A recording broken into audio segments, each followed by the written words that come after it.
So once again, this is a switch from a Explorer. They're different from 2013 to 15, well, 2011 to 15, and then 2016 to 19. They're two different versions. This is the 16 and newer one, obviously. The plugs will not line up.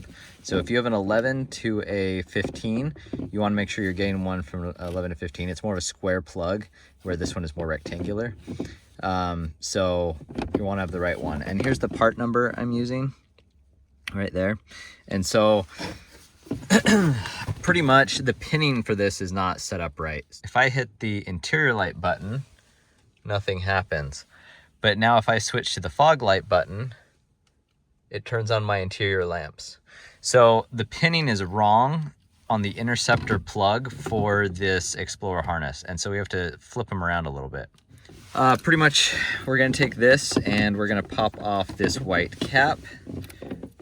This is the retainer for the pins. So we're just gonna remove this guy altogether, like that.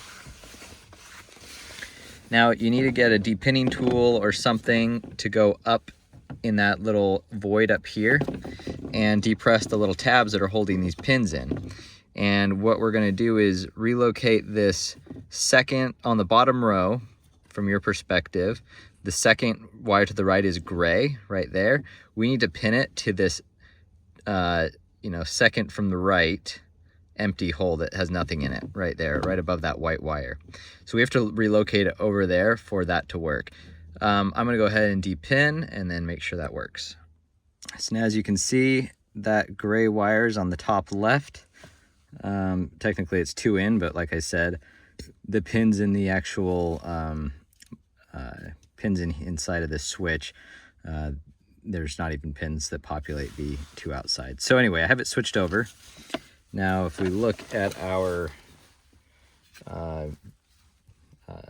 interior light dome switch, you'll see that it's now working correctly.